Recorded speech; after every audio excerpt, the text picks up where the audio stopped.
This has to be the worst day of my career, Captain Vkr'lak groaned, staring at the blinking red indicators on the command console. Tell me again how we managed to lose our primary propulsion system and damage our communication array in the same incident. Engineering Officer Vkr'lak swiped through diagnostic screens with growing dismay, her forearms working in perfect, if frantic, coordination. Well, sir, when you decided to take a shortcut through that uncharted asteroid field. That was a rhetorical question, officer. Vkr'lak cut her off sharply. Of course it was, sir. Vkr'lak's antennae twitched in what the rest of the bridge crew recognized as barely suppressed amusement. My mistake. First Officer Belnar cleared his throat. All three of them, actually. A sound reminiscent of a malfunctioning ventilation system.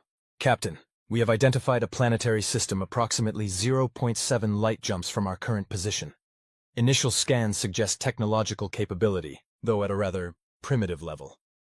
Define primitive, the captain demanded, his crest flaring with irritation. They appear to have achieved spaceflight, but have not yet developed FTL travel. Wonderful. Vkr'lak's normally vibrant scales had dulled to a muted gray-green, the Zentari equivalent of a human turning pale. So our options are to either drift through space until we starve, or seek assistance from beings who probably still think quantum entanglement is spooky action at a distance. Navigation specialist Dorn tapped a tentacle against his console.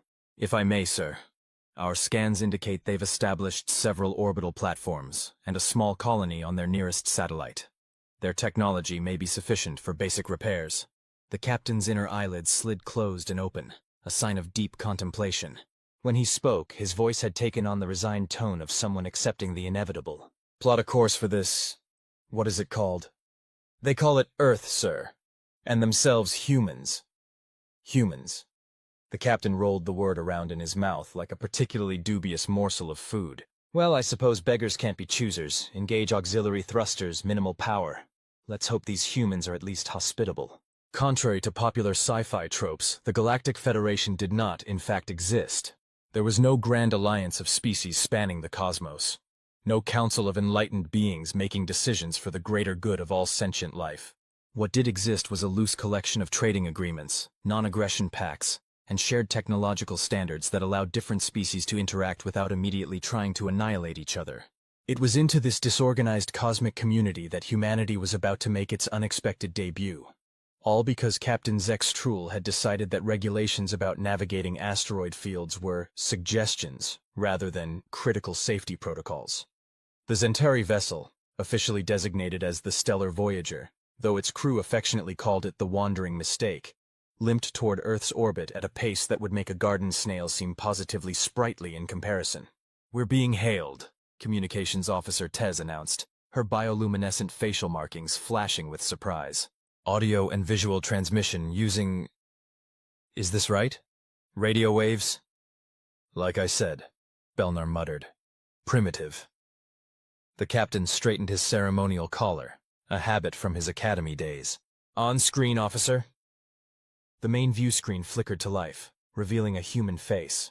Pink-skinned, mostly hairless except for a peculiar patch on top and around the mouth, with only 2 eyes, no visible antennae, and an alarming lack of protective exoskeleton. Unknown vessel, this is Commander Lewis of the International Space Station. Please identify yourself and state your intentions. Vkr'lak gestured to Tez, who activated the universal translator. This is Captain Vkr'lak of the Zentari exploratory vessel Stellar Voyager. We have suffered critical damage to our propulsion and communication systems and require assistance. We come in peace. There was a long pause, during which the human's facial features underwent a fascinating series of contortions. I'm sorry, Commander Lewis finally responded. Could you repeat that? Vkr'lak sighed.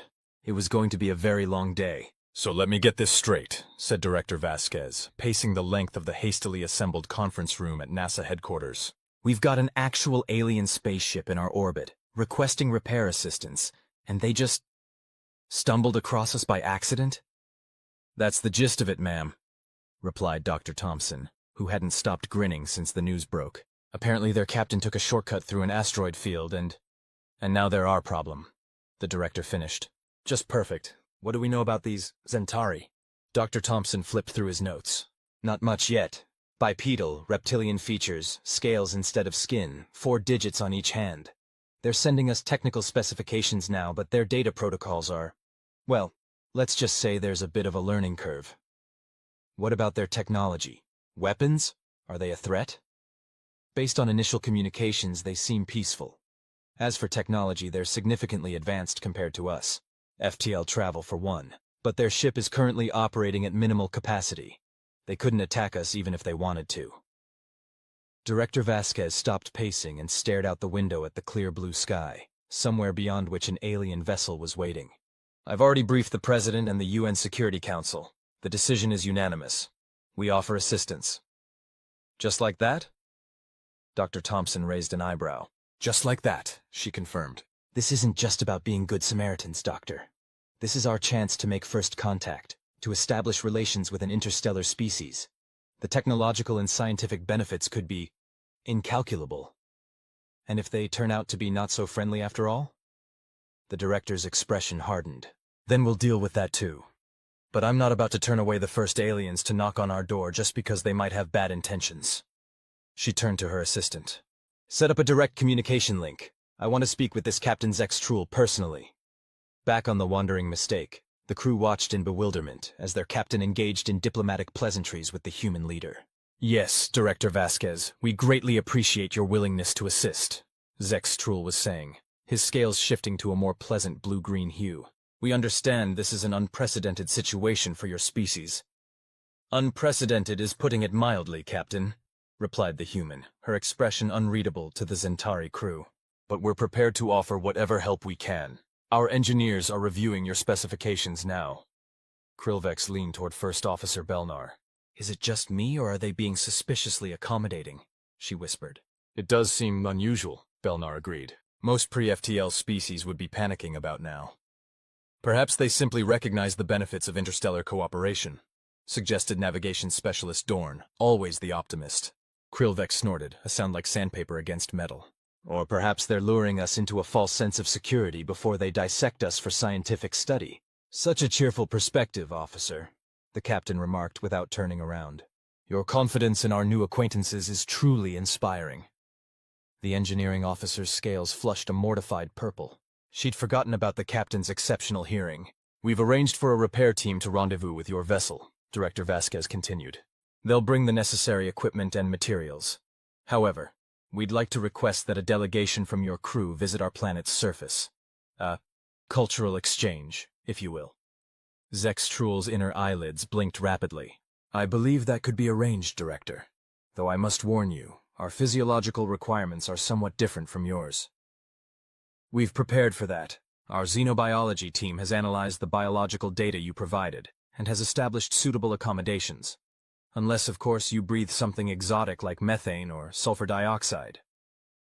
Oxygen-nitrogen atmosphere is perfectly acceptable, though we prefer slightly higher humidity and temperature than your global average. That won't be a problem. We've set up a facility in what humans call Florida. I think you'll find the climate quite comfortable. After the communication ended, the captain turned to his officers. Well, it seems we're going on a field trip. Sir.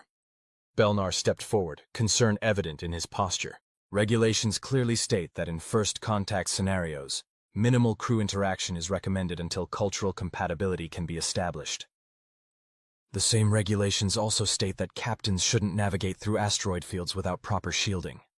Vkr'lak muttered, just loud enough to be heard.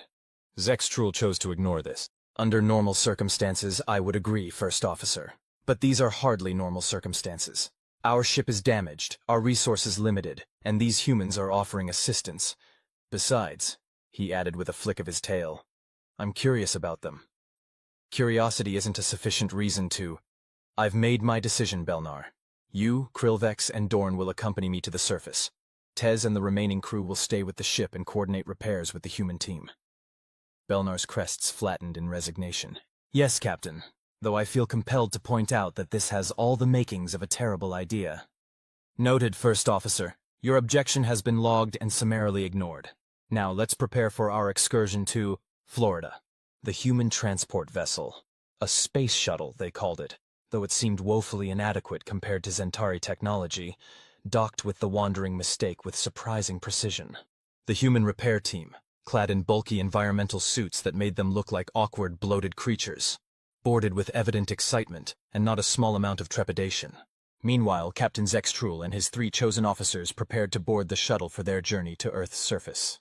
They had donned their formal diplomatic attire, iridescent robes for the captain, slightly less ornate garments for the officers, all designed to showcase their scales to best advantage. "Remember," the captain instructed, "we are representatives not just of our vessel, but of all Zentari. Conduct yourselves accordingly." "Yes, sir," they responded in unison, though Krillvex's antennae were twitching with barely contained excitement. The human shuttle pilot, a tall individual who introduced himself as Major Richards, seemed fascinated by the Zentari. "It's an honor to meet you all," he said, his voice slightly distorted through the translator. "I never thought I'd be saying this, but welcome to Earth." The journey to the surface was uneventful, if somewhat uncomfortable due to the shuttle's primitive inertial dampeners, or rather the complete lack thereof. Krillvex spent most of the descent looking positively green around the gills, while Dorn seemed to enjoy the novel sensation of G-forces. Upon landing, they were greeted by a delegation of humans in various uniforms and formal attire. Director Vasquez stood at the forefront, flanked by what appeared to be military personnel, scientists, and government officials. "Captain Zextrul," she stepped forward, extending a hand, a gesture the Zentari had been briefed on during the descent. "Welcome to Earth." The captain reciprocated the handshake carefully, mindful of his claws. "Thank you, Director. May this meeting mark the beginning of a productive relationship between our peoples." What followed was a whirlwind of introductions, security protocols, discreetly conducted but thorough nonetheless, and transport to the facility prepared for them, a repurposed research center nestled in a humid, verdant area that did indeed remind them somewhat of the Zentari homeworld. "We've tried to make the accommodations suitable," explained Dr. Thompson, who had been assigned as their scientific liaison. "Temperature, humidity, lighting, all adjusted based on the specifications you provided, though I must apologize for any oversights." "This is more than adequate," the captain assured him, genuinely impressed by the humans' efforts. The facility featured spacious quarters with heated floors, perfect for reptilian comfort, nutrient synthesizers programmed with approximations of Zentari cuisine, and even a small artificial pond for those who enjoyed a good soak. "Tomorrow we'll begin the formal cultural exchange," Director Vasquez informed them. "Tours, presentations, discussions, all carefully structured to facilitate mutual understanding." "Wonderful," the captain replied diplomatically, though he noted the barely concealed disappointment on Krillvex's face. The engineering officer had clearly been hoping for something more adventurous. Later, as they settled into their quarters, Belnar voiced what they were all thinking. "They're being remarkably accommodating. But did anyone else notice the security measures? The guards tried to be subtle, but this facility is clearly under heavy surveillance." "Of course it is," Zextrul replied, stretching out on the heated floor with a contented sigh. "We're the first extraterrestrial visitors to their world. They'd be fools not to take precautions." "I just hope," Dorn said quietly, "that their repair team is treating our ship with similar care." The cultural exchange began as promised the next morning. The humans had prepared extensive presentations on Earth's history, biology, and culture, carefully curated, Zextrul suspected, to paint their species in the most favorable light. There was little mention of their numerous wars, environmental catastrophes, or social inequalities, though the Zentari were well aware that any spacefaring species had likely overcome similar challenges in their development. In return, the Zentari shared information about their own civilization, their homeworld of Zentar Prime, their expansion to 3 neighboring solar systems, their technological achievements. They were careful not to reveal anything too advanced. Galactic etiquette dictated that pre-FTL species be introduced to interstellar concepts gradually. It was during a lunch break, the humans eating their food, the Zentari consuming nutritional supplements, that Krillvex finally broke protocol. "This is all very informative," she said, her scales tinted with boredom. "But when do we get to experience real human culture? Not just these presentations." Dr. Thompson looked startled, then intrigued. "What did you have in mind, officer?" "Your urban centers, your entertainment, your daily lives. How your species actually lives, not just how you present yourselves to extraterrestrial visitors." The human scientists exchanged glances. "That wasn't in the approved itinerary," one of them admitted. "I believe Officer Krillvex raises a valid point," Captain Zextrul interjected, surprising even himself. Perhaps he too was growing weary of the sanitized experience. True cultural understanding requires immersion, not just observation. Director Vasquez, who had joined them for the meal, considered this. It would require additional security measures and approval from several governmental bodies. Or, suggested Vkr'lak with a gleam in her eye, we could simply take an unofficial excursion. Just a few of us, with minimal security. Less conspicuous that way. Absolutely not, Belnar said immediately. The potential risks? Actually, Dr. Thompson interrupted. It might be feasible. With some minor cosmetic adjustments and appropriate clothing, the Zentari could pass for humans in costume, at a distance at least.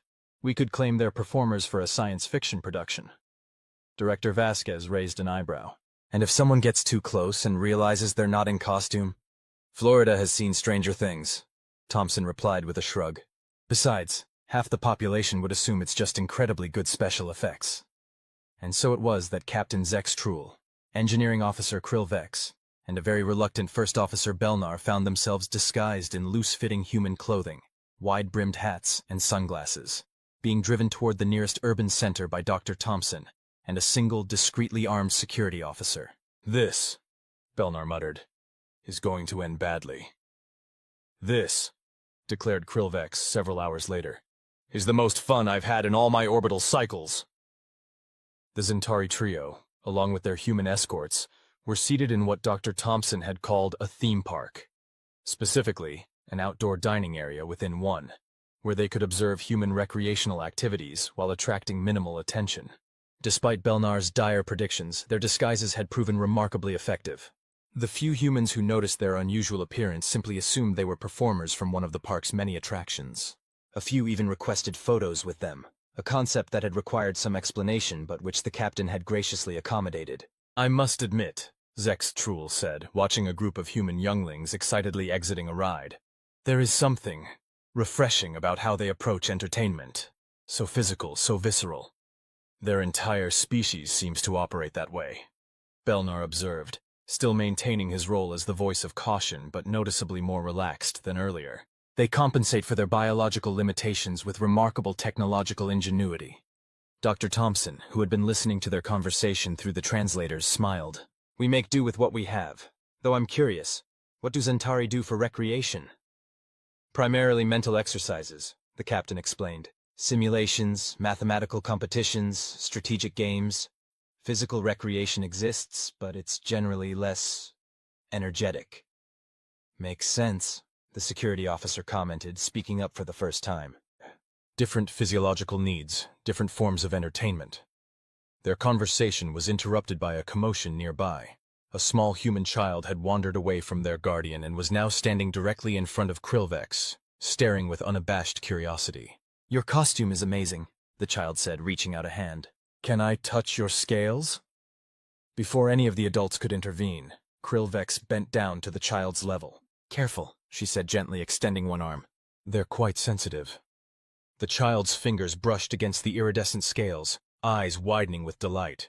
They're warm, and they change colors.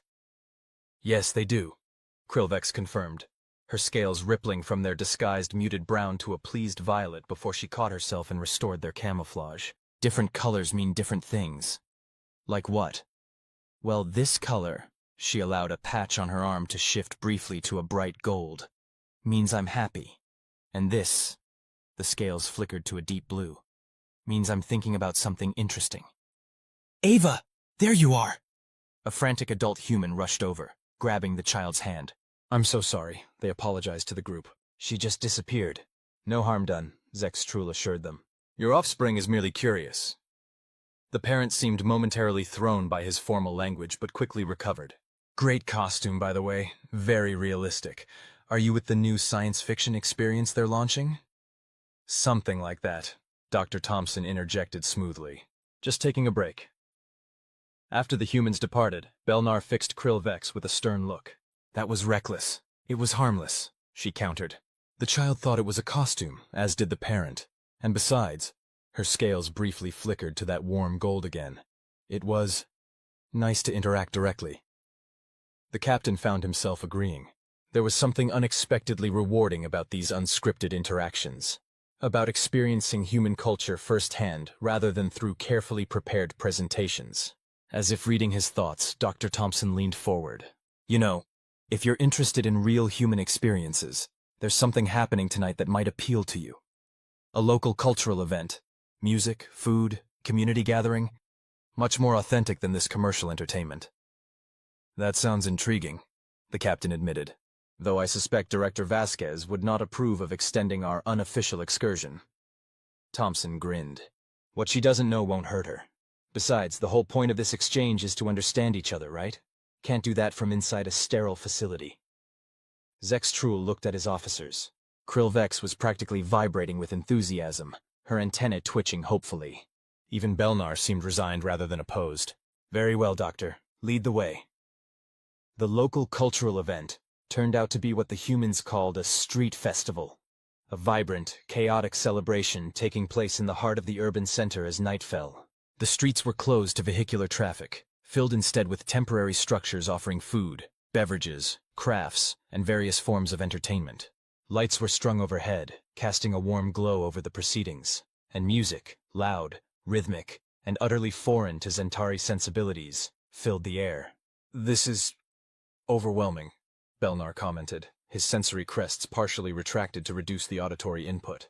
It's magnificent, countered Krillvex, her scales shifting through a rapid sequence of colors before she remembered to maintain their disguise.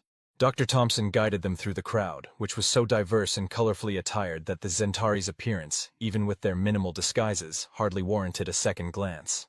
This is humanity at its most authentic, he explained. People from all backgrounds coming together simply to enjoy life. The security officer, who had introduced himself as Agent Martinez, remained vigilant but relaxed. Stay close, he advised. And remember, if anyone gets too curious, your performer's taking a night off.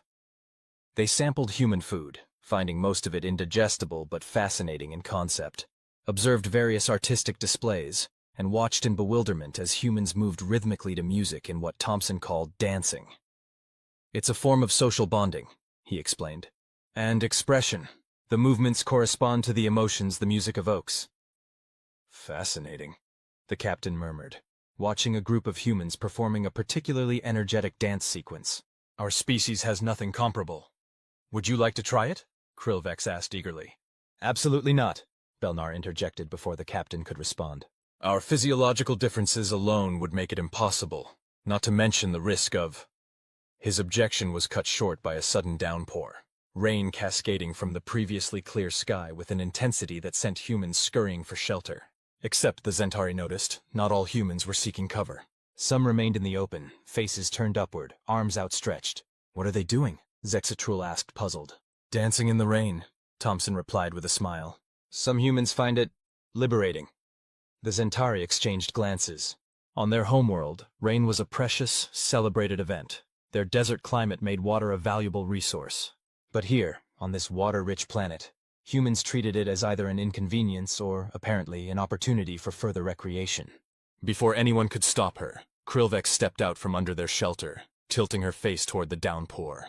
The water cascaded over her scales, washing away the cosmetic dulling agents they'd applied for disguise, revealing her true iridescent coloration.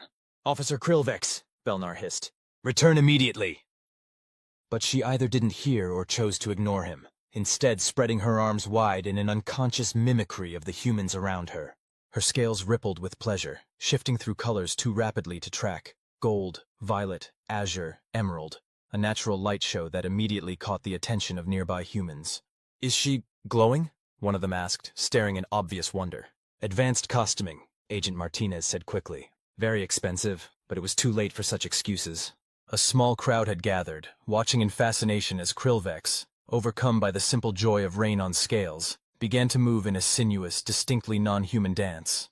Captain Zextrul made a quick decision. Dr. Thompson, I believe our performance has begun unexpectedly. What would you suggest? The human scientist thought quickly. Lean into it. Make it look intentional. An impromptu street performance. With a nod to Belnar, who looked like he wanted to melt into the pavement, the captain stepped out into the rain. His own scales, freed from their cosmetic constraints by the water, began to shift colors as well. He moved to join Krillvex, adding his own movements to hers. A traditional Zentari rain dance, modified slightly to appear more deliberate, more performative. The crowd grew, humans recording with their primitive devices, expressions ranging from delight to confusion to suspicion. They're not buying it, Agent Martinez muttered. We need to wrap this up. Before he could intervene, however, something unexpected happened. A human stepped forward from the crowd, a female with vibrant artificial colors in her hair, and began to dance alongside the Zentari. Her movements were different, distinctly human, but somehow complementary to theirs. Then another human joined, then another. Soon, a dozen humans were dancing in the rain alongside the aliens, creating an impromptu interspecies celebration that had the growing audience cheering. Dr. Thompson stared in disbelief. This is not what I expected. Humans are full of surprises, Agent Martinez commented dryly. Though Director Vasquez is going to have my badge for this. The dance continued for several minutes, until the rain began to taper off. As it ended, the crowd erupted in applause, assuming they had witnessed a planned performance rather than a potential diplomatic incident. Captain Zextrul, seizing the moment, gave what humans would recognize as a theatrical bow. Vkr'lak and a very reluctant Belnar, who had finally been coaxed into joining them, followed suit. "Thank you," the captain called out. "We hope you enjoyed this preview of our production." "What's it called?" someone shouted from the crowd. Without missing a beat, Zextrul replied, "Visitors from Beyond, coming soon to a venue near you."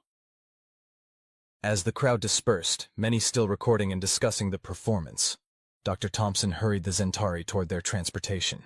"That was simultaneously the most brilliant and most terrifying thing I've ever been part of," he admitted. "But we need to get you back to the facility before those videos start circulating." "I think," said Vkr'lak, her scales still flickering with excitement. That was what humans call fun. The return to the research facility was, as expected, met with a combination of relief, bewilderment, and outright anger.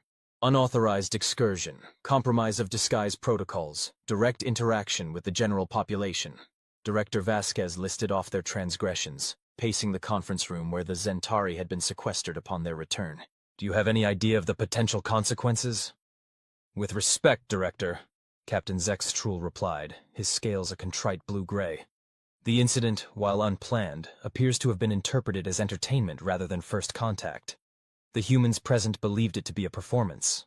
For now," she countered. "But once those videos spread, it's only a matter of time before someone analyzes them closely enough to realize those aren't costumes." Dr. Thompson, who had been monitoring various human communication networks on his device, cleared his throat. "Actually, the videos are already spreading, but the prevailing theory is advanced animatronics or CGI overlays. Several entertainment companies are even being tagged with questions about the marketing campaign." Vasquez pinched the bridge of her nose. "So instead of a diplomatic incident, we have a viral marketing mystery. Wonderful." "If I may," Belnar spoke up, surprising everyone given his earlier opposition to the excursion. "Our experience, while unorthodox, provided valuable insights into human society. The spontaneous collaboration during the dance suggests a level of adaptability and openness that formal exchanges would never have revealed."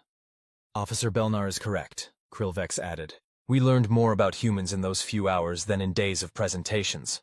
They are remarkably resilient, creative, and joyful." The director regarded them thoughtfully. "I suppose what's done is done. And if the public interpretation holds, we may have actually created a useful cover story for when we do officially announce your presence." She turned to Agent Martinez. "Though you're still on probation for this." "Yes, ma'am," he replied, not looking particularly contrite. A communication device chimed, and one of the human technicians answered it. After a brief conversation, he turned to the group. "Update from the repair team on the Zentari vessel. They've completed the essential repairs to the propulsion system. The ship should be capable of FTL travel within 48 hours. "That's excellent news," Captain Zextrul said, though with less enthusiasm than might have been expected. "Indeed," agreed Director Vasquez. "Though before you depart, there are several matters we'd like to discuss. Potential for ongoing communication, exchange of scientific knowledge, perhaps even trade agreements." "Of course," the captain nodded. "Yes, sir." "The Zentari would be most interested in establishing formal relations with humanity." As the meeting continued, delving into diplomatic protocols and potential future interactions, Vkr'lak found herself uncharacteristically quiet. When Belnar inquired about her silence, she admitted, "I'm experiencing an unexpected emotional response to the idea of departing. I find myself reluctant."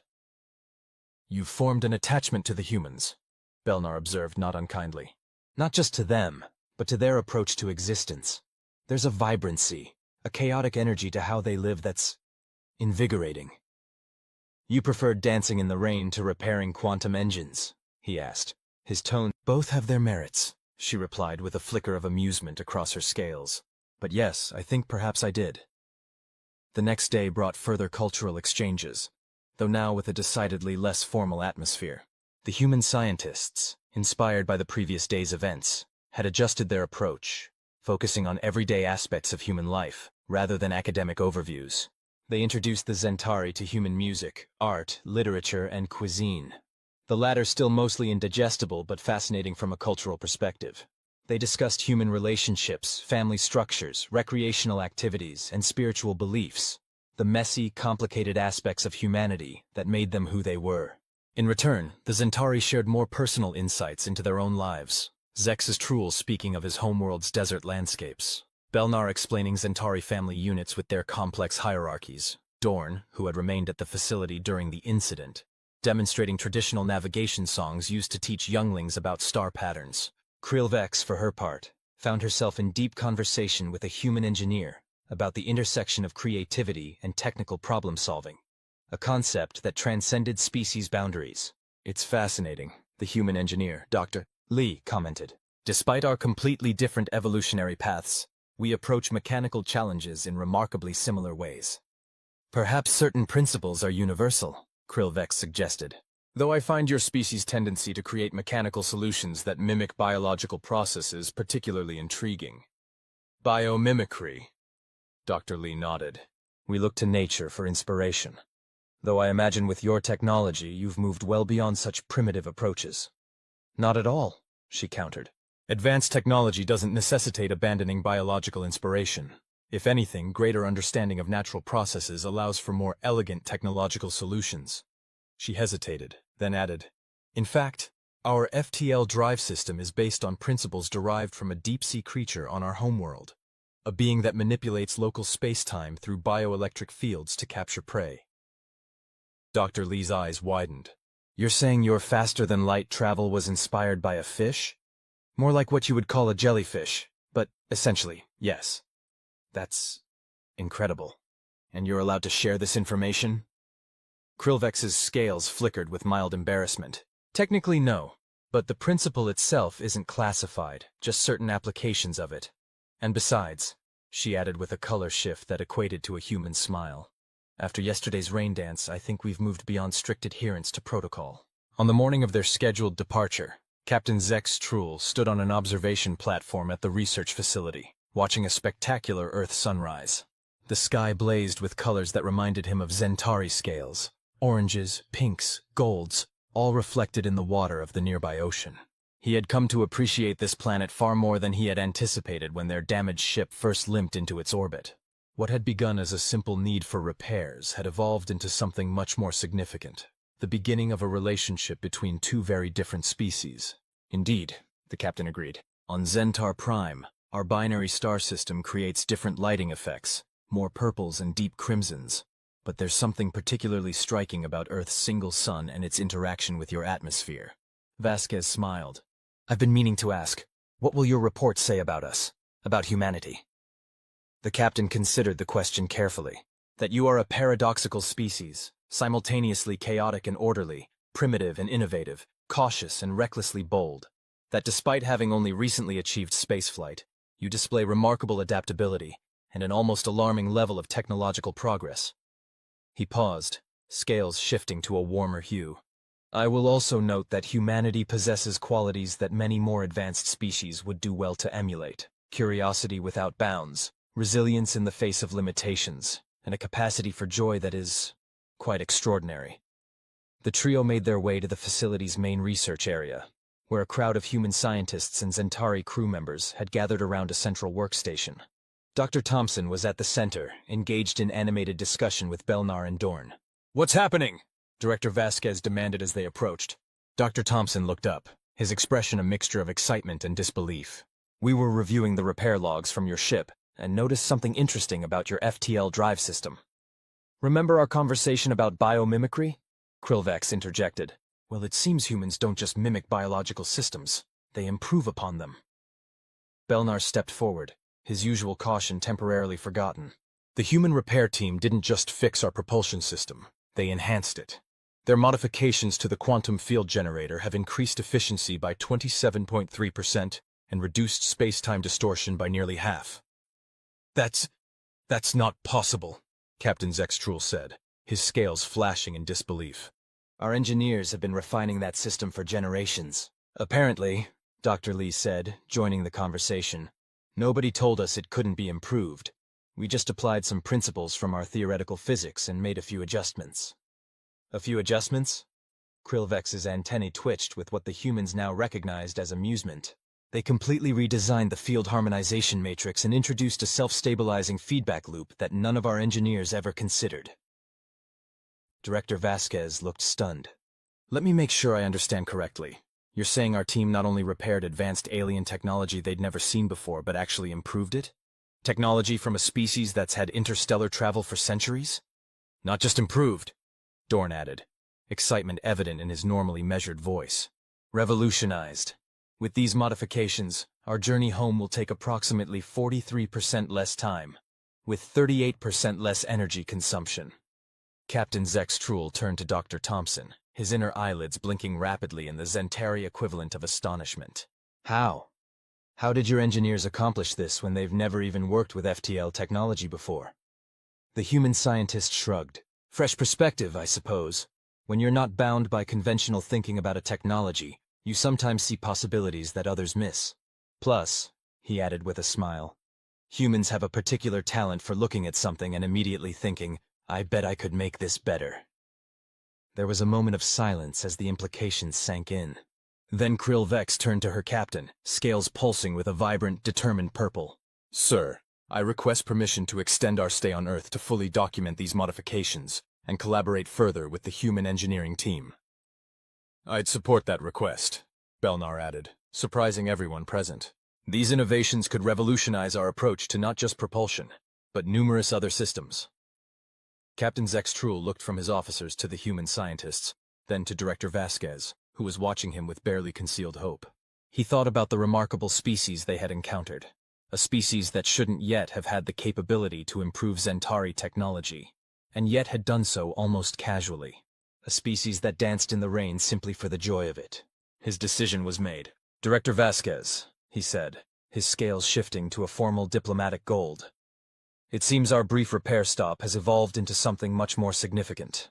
With your permission, I would like to propose a formal technological exchange program between our species. Vasquez's expression brightened. I believe that could be arranged, Captain. Furthermore, Zextrul continued, I will be recommending to the Zentari Interstellar Council that Earth be granted special developmental status, with access to certain technologies that would normally be restricted to pre-FTL civilizations. You can do that? Dr. Thompson asked, eyes wide. Not unilaterally, the captain admitted, but given the evidence of your species' innovative capabilities and the unexpected improvements to our systems, I believe a strong case can be made for an exception to standard protocols. This is unprecedented, Belnar murmured, though his tone suggested approval rather than concern. So was improving an alien FTL drive on first contact, Vkr'lak pointed out. I think unprecedented is going to become a common word in our reports about humanity. 6 months later, the Stellar Voyager, now significantly upgraded with both Zentari and human technology, prepared for departure from Earth orbit. But unlike their arrival, this was not a solitary journey.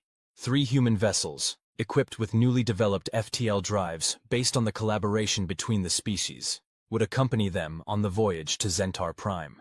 On the bridge, Captain Zextrul watched as the last preparations were completed.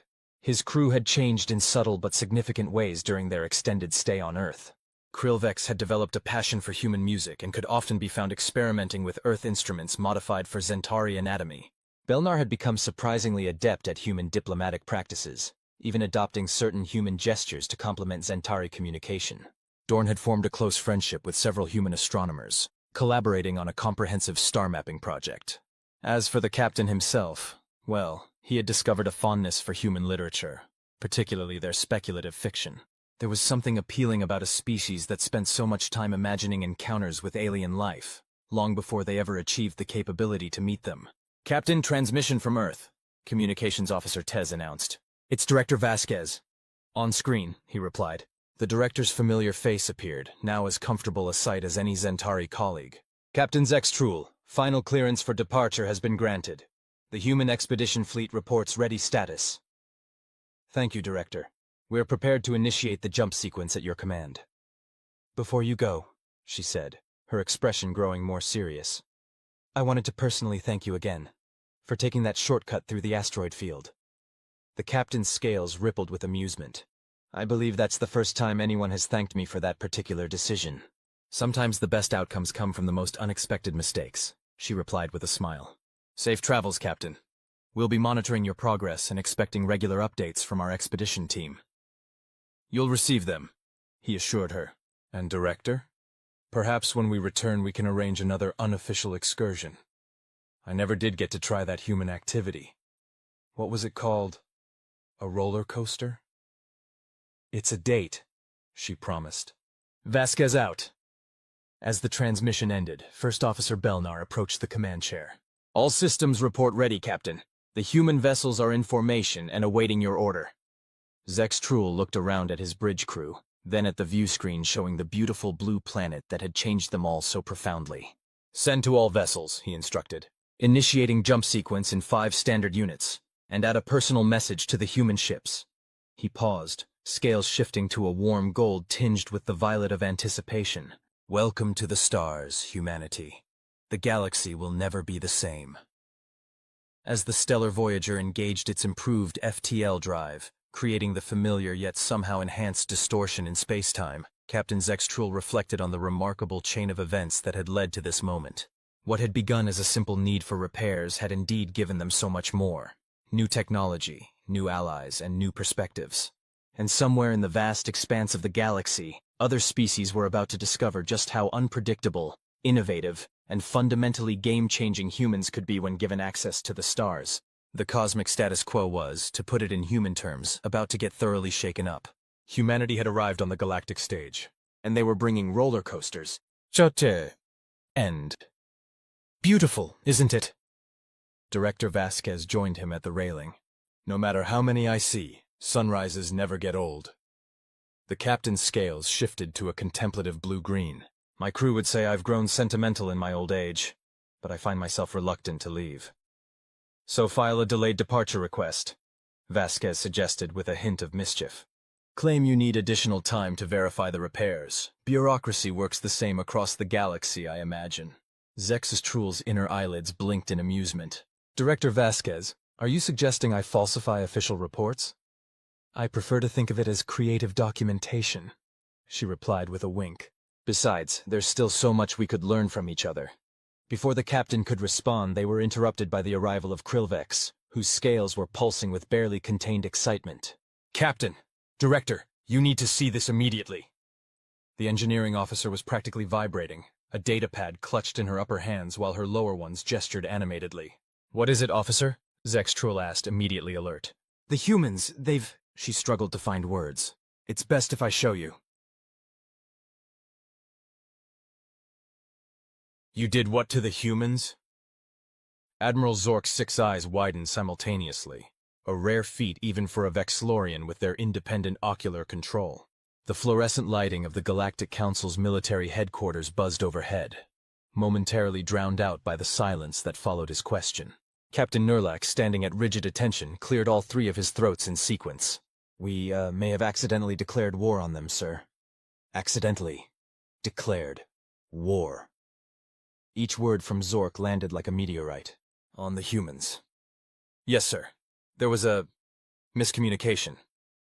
Zork collapsed into his command chair, the reinforced titanium alloy groaning under his bulk. Explain to me, Captain, exactly how one accidentally declares war on the most terrifying species in the known universe.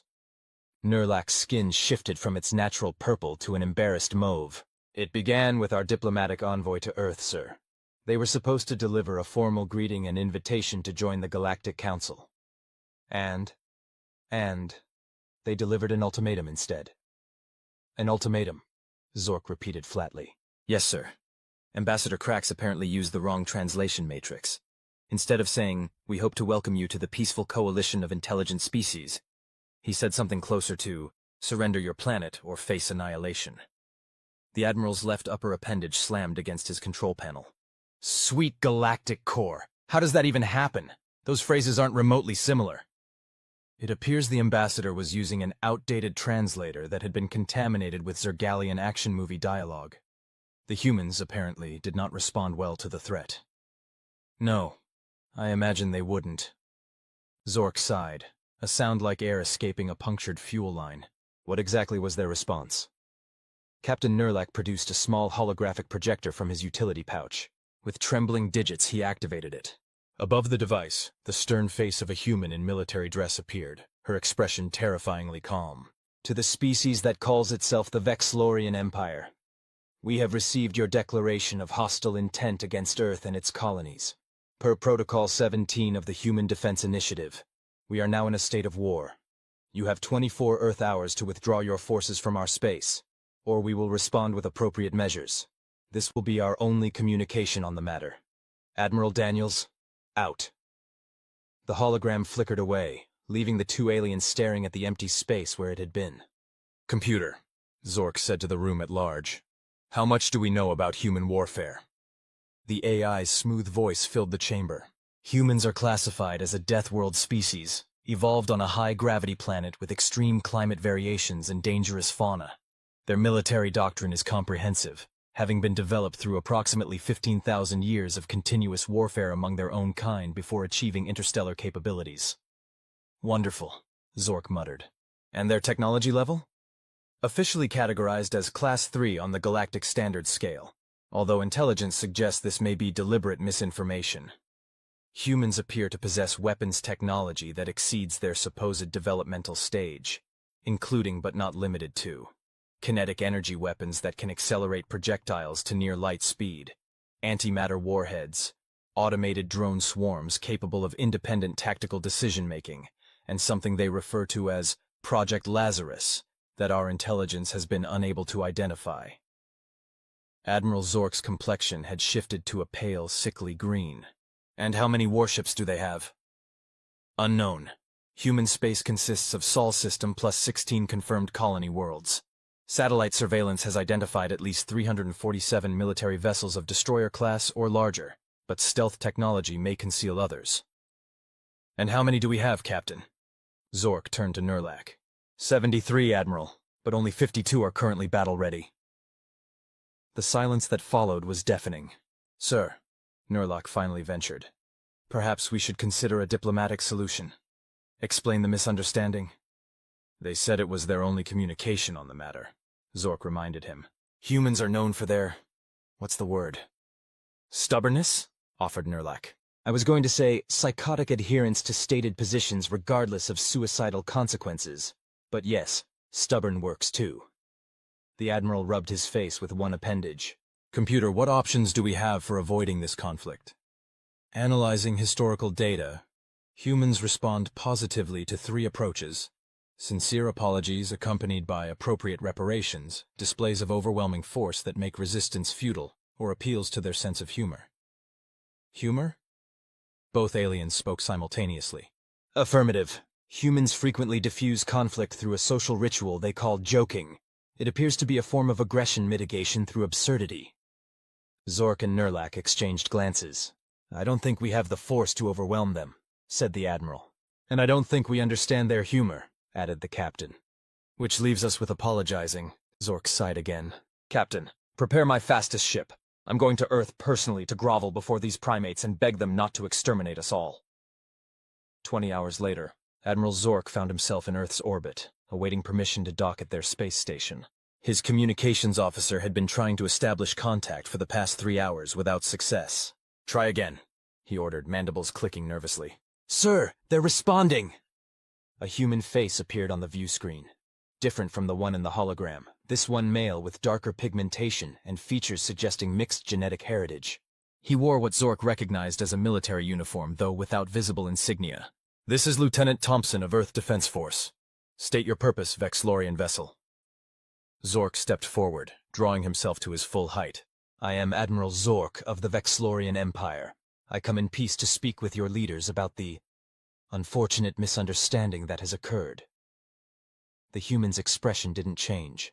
You have declared war on Earth. There is no misunderstanding. There very much is. Our ambassador used a faulty translator. We meant to invite you to join our peaceful coalition, not threaten you with annihilation. For the first time, the human's face showed something other than stony determination.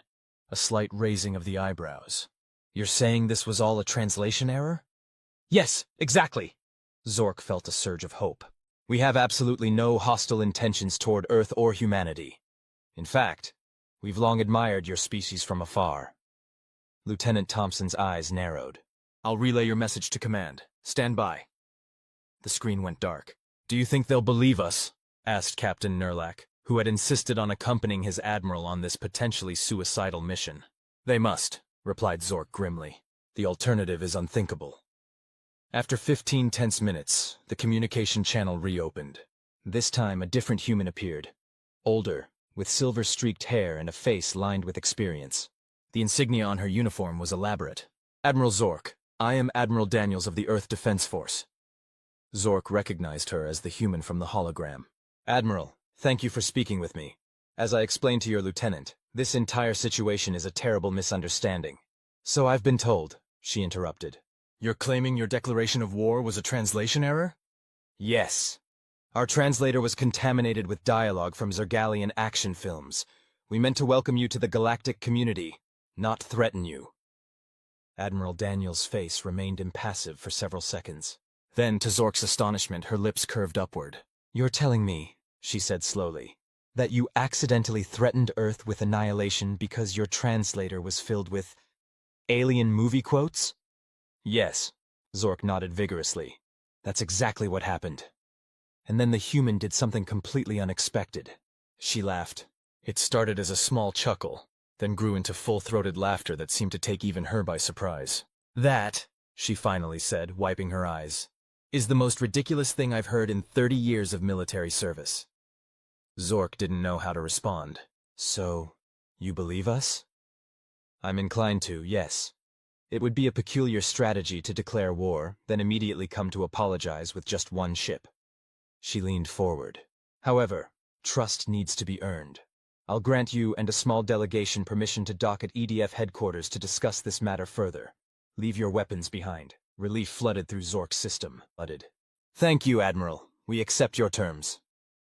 As the screen went dark, Captain Vkr'lak turned to his superior. Sir, the computer was right. They responded to the humor of the situation. Indeed.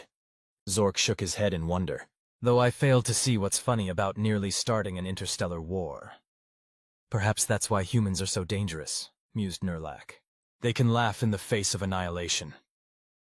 The Earth Defense Force headquarters was an imposing structure orbiting Earth at Lagrange Point 1.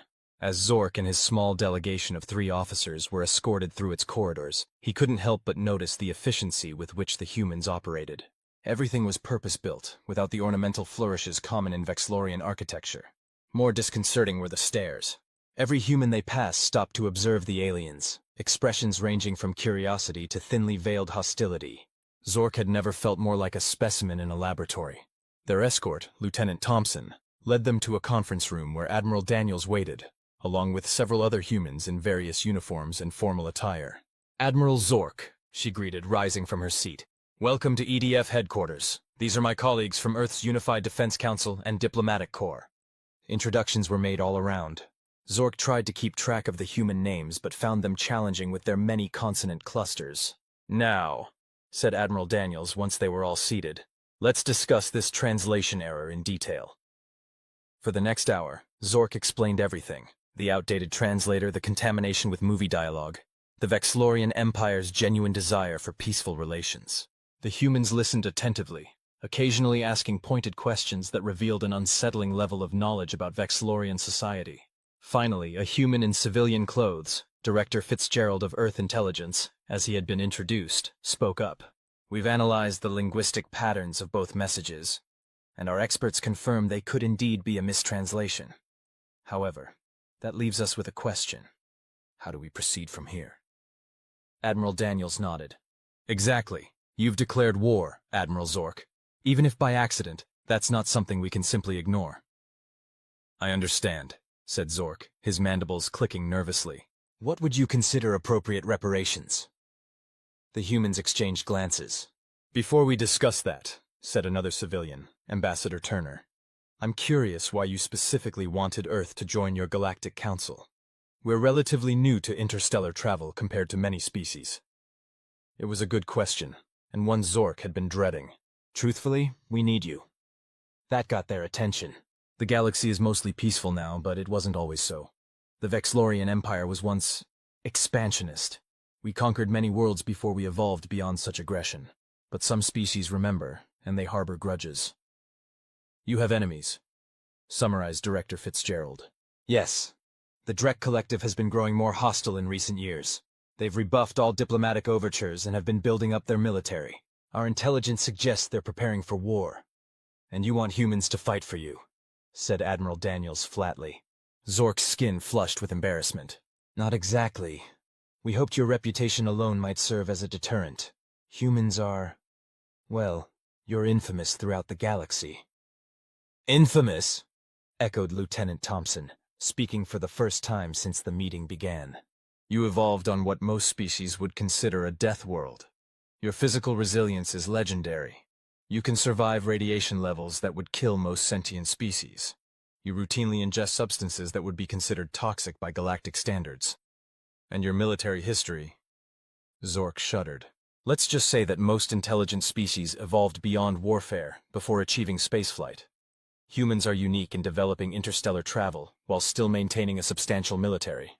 The humans absorbed this information with what seemed to Zork like disturbing pride. So you wanted to use us as a deterrent, said Admiral Daniels. Like keeping a dangerous animal as a pet to scare away intruders. That's not... Zork began, then stopped himself. Perhaps, from a certain perspective, yes. But we also genuinely believe Earth would be a valuable member of the Galactic Council. Your species has much to offer beyond your martial capabilities. Admiral Daniels leaned back in her chair. I'll be blunt, Admiral Zork. This puts us in an awkward position. You accidentally declared war on us, and now you're asking for our protection against your enemies. I understand how it appears, said Zork miserably, and I would completely understand if you refused. To his surprise, Ambassador Turner smiled. Actually, this might work out better than anyone expected. Earth has been looking for allies in space. We're aware of our reputation, and it makes diplomatic relations challenging.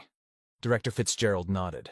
If we help you with your Drek problem, perhaps you could help us establish better relations with other species. A mutually beneficial arrangement, added Admiral Daniels. Though I must insist that we formally resolve this state of war first. Zork felt a wave of relief. Absolutely.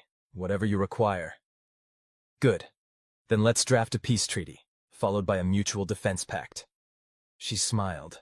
A gesture Zork was beginning to understand signified positive emotions in humans rather than a threat display. And Admiral, next time, maybe have your translators checked before sending diplomatic messages. News of the peace treaty between Earth and the Vkr'lak Empire spread quickly through the galaxy. Most species reacted with surprise, some with concern, and the Drek Collective with barely concealed fury. 3 standard months after the treaty signing, Zork found himself once again in the conference room of EDF headquarters, this time for a strategy session. The Drek had been making increasingly aggressive moves along the borders of Vkr'lak space, and intelligence suggested an attack was imminent. They've amassed approximately 300 warships near the Cygnus Reach, reported Captain Vkr'lak, who had been promoted to liaison officer between the Vkr'lak and human fleets. Our intelligence indicates they plan to strike within the next 2 weeks. Admiral Daniels studied the holographic display showing the position of the Drek fleet. How many ships can the Vkr'lak Empire field to counter them?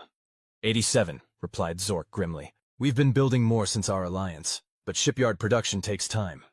And Earth can contribute 70 vessels, said Admiral Daniels. That still leaves us outnumbered more than 2 to 1. The room fell silent as the implications sank in. May I make a suggestion? It was Lieutenant Thompson, who had also been assigned as a liaison officer. Over the past months, Zork had come to respect the young human's tactical insight. Go ahead, Lieutenant, said Admiral Daniels.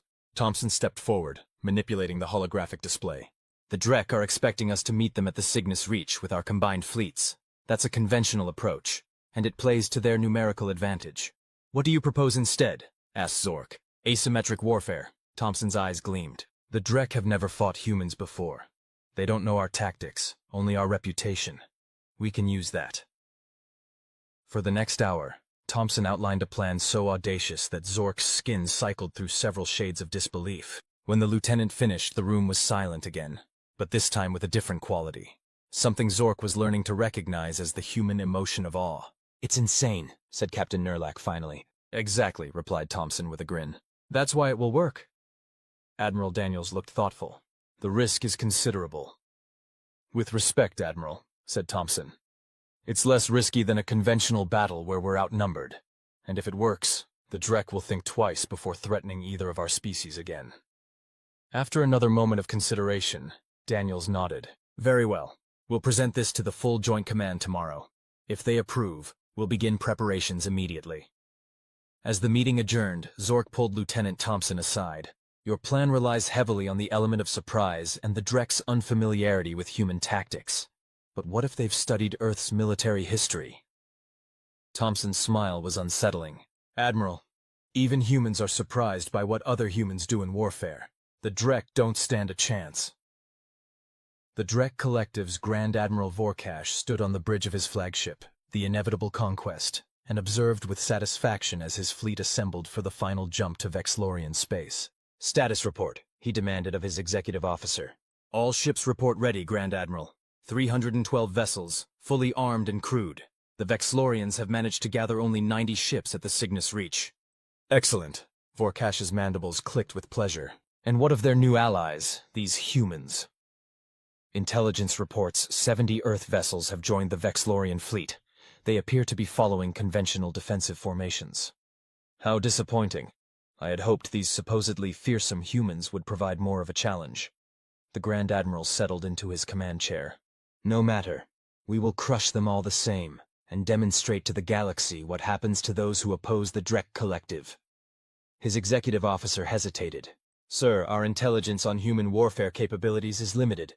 Perhaps we should exercise caution." "Caution?" Vkr'lak laughed harshly. "Against a numerically inferior force using predictable tactics? The Vexlorians have always been cowards, hiding behind their diplomacy. And these humans, for all their fearsome reputation, are following the same tired playbook. Prepare for the final jump." "Yes, Grand Admiral." As the massive Drek fleet prepared to enter hyperspace, none of its commanders noticed the small, stealthed scout ships observing from the fringes of the system. Nor did they detect the subtle quantum fluctuations that indicated recent activity in the supposedly empty space surrounding their formation. The Drek fleet jumped to hyperspace in perfect unison, a testament to their military precision.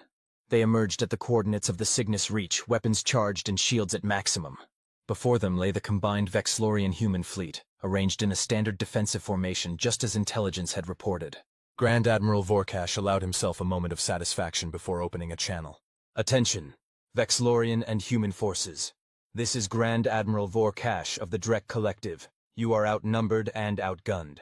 Surrender now, and we may show mercy." There was a brief pause before a response came through. A human voice, calm and collected. "This is Admiral Daniels of the Earth Defense Force. We reject your offer of surrender and propose an alternative. You leave Vexlorian space immediately, or we will be forced to demonstrate why declaring war on humanity is universally recognized as a poor decision." Vkr'lak laughed. "Bold words from someone about to be obliterated. Very well, Admiral. You've made your choice."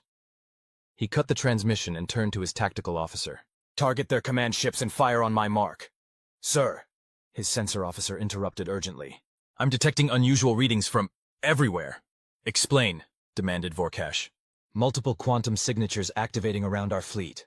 They appear to be mines of some kind." Before Vkr'lak could respond, space itself seemed to erupt around the Drek fleet. Hundreds of spatial distortion devices, secretly planted days earlier by stealthed human ships, activated simultaneously, creating localized disruptions in the fabric of space-time. Drek ships suddenly found themselves pulled in multiple directions, shields straining against forces they weren't designed to withstand. "Impossible!" roared Vkr'lak as his flagship shuddered. "How did they deploy weapons throughout our formation before we arrived?" That was just the beginning. From behind the nearby moon emerged a second human fleet, smaller than the one aligned with the Vexlorians, but moving with alarming speed directly toward the now disorganized Drek formation. "Sir, the human vessels are launching objects toward us." The tactical officer's voice was puzzled. "They don't register as conventional weapons." Vkr'lak watched in confusion as thousands of small, seemingly primitive projectiles streaked toward his fleet. What are those? Missiles?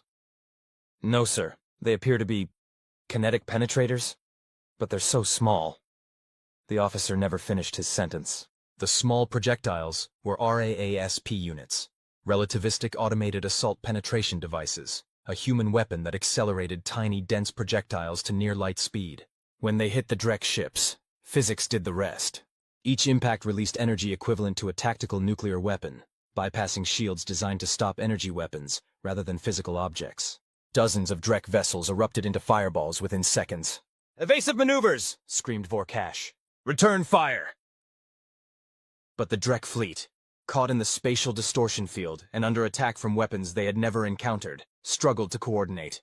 Meanwhile, the original Vexlorian human fleet began advancing in perfect formation, their weapons fire synchronized for maximum effect. On the bridge of EDF flagship Invictus, Admiral Daniels watched the battle unfold exactly as Lieutenant Thompson had predicted. "Phase 2, she ordered calmly. From the shadows of nearby asteroids emerged yet another surprise. Human boarding craft, specially designed for stealth and rapid insertion. They targeted the largest Drek vessels, including Grand Admiral Vkr'lak's flagship. The first Vkr'lak knew of the boarders was when the bridge doors exploded inward and armored human soldiers stormed through, weapons raised. "Grand Admiral Vkr'lak," announced their leader, a human female whose armor bore the insignia of EDF Special Operations. "Your ship is taken. Your fleet is in disarray. Surrender now." Vkr'lak stared in disbelief at the human before him. "How? How did you do this?" The human's helmet retracted, revealing a face set in grim determination. "You assumed we would fight conventionally. That was your mistake." "We studied your tactics for years," Vkr'lak protested.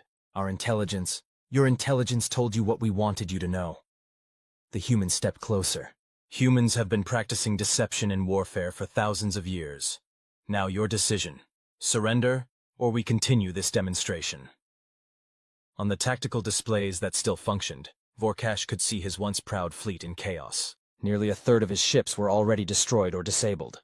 The others were fighting desperately but hopelessly outmaneuvered by an enemy that seemed to anticipate their every move. "I surrender," he said finally, his voice hollow. The human nodded, then spoke into her communications device. "Admiral Daniels, this is Commander Freeman. We have secured the Drek flagship, and the Grand Admiral has surrendered." "Excellent work, Commander," came the reply. "Inform the Grand Admiral that representatives will arrive shortly to discuss the terms of the Drek Collective's unconditional surrender." As the human soldiers secured the bridge, Vkr'lak slumped in his command chair, mandibles slack with shock. "Who are you people?" he whispered. Commander Freeman turned to him, her expression unreadable. "Just humans, Admiral. We're very good at winning wars, especially ones we didn't start."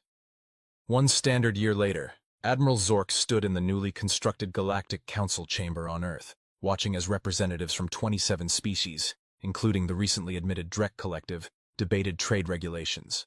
The defeat of the Drek fleet had sent shockwaves through the galaxy, cementing humanity's reputation and, surprisingly, leading to unprecedented diplomatic overtures from previously isolated species. "Quite a change from when we nearly went to war, isn't it?" Admiral Daniels had approached quietly, now wearing the formal diplomatic uniform of Earth's representative to the Council. "Indeed." Zork's skin rippled with amusement. "Who would have thought that the worst translation error in Vexlorian history would lead to the most stable period of galactic peace in centuries?" Humans have a saying, sometimes you stumble onto the right path while trying to go somewhere else entirely. Wise words. Zork gestured toward the chamber floor, where a Drek representative was actually agreeing with the Vexlorian proposal. "Though I admit, I never expected to see the Drek joining the Council. Nothing fosters diplomacy quite like a thorough military defeat," observed Daniels dryly. "Though I like to think our terms were generous enough to allow them to save face." "More than generous," agreed Zork. "Many species would have demanded reparations for generations." Daniels shrugged. "Vengeance is expensive and rarely satisfying. Building allies serves everyone better in the long run." They watched the proceedings in companionable silence for a while before Zork spoke again. "There's something I've been meaning to ask you, Admiral. When we first met, after the translation error, you laughed. Why? Most species would have maintained their war footing regardless of our explanation." Daniels smiled. "It was just so absurd. The idea that an advanced civilization could accidentally declare war because their translator was contaminated with movie quotes? She shook her head. In that moment, I realized that despite our different biologies and histories, we share something fundamental: the capacity to make ridiculous mistakes. And you found that reassuring? Oddly, yes. It made you seem less alien, more relatable. Hard to maintain a war footing against someone who makes the same kind of embarrassing errors we do. Zork considered this. Humans are strange, says the six-eyed purple alien with mandibles. Daniels countered with a grin. Fair point. Zork's skin rippled again in the Vkr'lakian equivalent of laughter. I've been studying human culture since our alliance began, and I've noticed your species has an unusual relationship with danger. You seem almost drawn to it. We're curious by nature, Daniels admitted. Sometimes dangerously so. Perhaps that's why the rest of the galaxy finds you so terrifying. Not just your physical resilience or military prowess, but your willingness to venture into the unknown, to take risks that other species would consider insane. Like Lieutenant Thompson's battle plan? Exactly like that. No Vkr'lakian would have conceived of such a strategy, let alone implemented it. Daniels nodded thoughtfully. It's served us well as a species, though it's also nearly destroyed us more than once. We're still learning balance. Well, said Zork, the galaxy is fortunate that you learned enough balance to accept our apology instead of obliterating us for our mistake. The galaxy is fortunate that you were brave enough to come apologize in person, countered Daniels. Most species would have prepared for war instead. Their conversation was interrupted by a call for votes on the trade proposal. As the representatives registered their positions, Zork marveled at the sight. Species that had been enemies for millennia now working together, all because of a translation error that had accidentally brought humans into galactic politics. By the way, said Daniels as they watched the voting proceed, my linguistics team finally identified all the movie quotes that contaminated your translator. Would you like to know what they were from? I'm not sure I want to know, but curiosity compels me. Daniels' eyes twinkled with mischief. They were mostly from a 20th century Earth film called Independence Day, about aliens threatening to destroy humanity, and humans fighting back. Zork stared at her, all six eyes wide. You're joking. I wish I were. Apparently some Zergalian film enthusiast got hold of it centuries ago, and it became the template for their action movies. So our threatening message to Earth was actually... Zork couldn't finish the sentence. Your own version of dialogue originally written by humans about fictional aliens threatening humans, yes. Daniels was clearly struggling not to laugh. The galaxy has a strange sense of humor, doesn't it? Indeed it does, Admiral, agreed Zork, his own skin flushing with amusement despite himself. Indeed it does. In the chamber below, the vote concluded with unanimous approval, the first time in the Galactic Council's long history that all member species had agreed on anything. It seemed, Zork reflected, that the human's reputation as the galaxy's deadliest species had finally found a purpose beyond warfare, compelling cooperation through the simple fear of what would happen if humanity had to solve problems their way, which he had to admit was probably for the best. Because if there was one thing more terrifying than humanity at war, it was humanity with a plan. Congratulations, Admiral Zork, said Daniels as they watched the council members formalize the historic agreement. You accidentally united the galaxy. No, replied Zork, turning all six eyes to his human counterpart with newfound respect. We accidentally declared war on the one species capable of uniting it. The rest was all you. Daniels smiled. Let's call it a team effort. After all, that's what galactic peace is all about. Different species working together, even when, especially when, they start out trying to kill each other. To accidental peace, then, offered Zork. To accidental peace, agreed Daniels. And may all our future mistakes turn out half as well, the end.